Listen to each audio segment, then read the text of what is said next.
Think about what you have in your life that's successful. It could be a career, it could be a relationship, maybe you grow plants or you have a farm or something. Whatever it may be, even negative things, it could be an addiction, it could be a bad habit. Whatever it is, why is it successful? Why does it work? And it's because that's something that you've nurtured and put time into.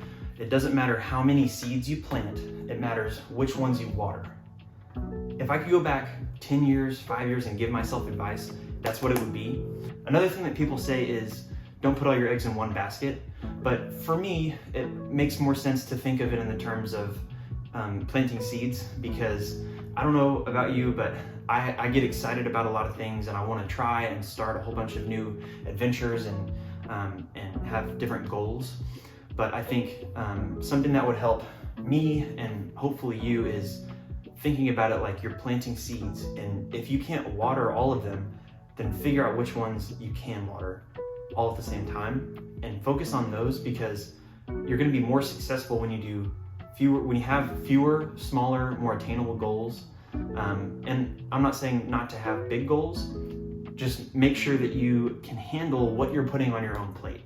Ask for help, do that kind of thing. So anyway, that's my little thought for the morning. I just finished my chest and back day today, but we're gonna go back to a unique back workout that I wanted to do a little voiceover for. Check it out. All right, everybody, we're revisiting this workout that I did a little while back. These are gonna be lower back extensions, and yes, you can get some hamstrings out of this, but focusing on squeezing the lower back and the erector muscles, trying to get a good little pump started with that. And what I'm doing is making sure that I'm pressing my hips kind of back. Oh, okay, so this is behind the neck pull downs. This gets a really good stretch, a really good squeeze. It is a little bit awkward at first, I will say, but after doing this workout a couple times, it actually feels really good. And I've noticed that I get sore in my lower lats a little bit more from that. This right here, see how I'm not using a whole bunch of weight?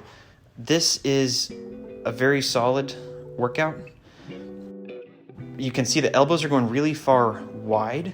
What that does is it focuses a lot of the pressure onto your upper back and your rhomboid scapula area. What I think about here is kind of pressing my chest into the pad and then really pulling my shoulder blades back and like as far back as I can at the same time, and that really flexes the right muscles there.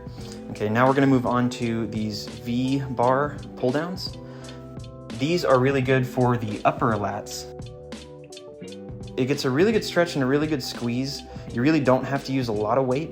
And I believe this is one that I did more sets at a higher rep count, just to kind of pump blood into the muscle. And if you'll notice, I'm sitting pretty far back. And what that does is it allows most of the tension and load to be placed on those lats.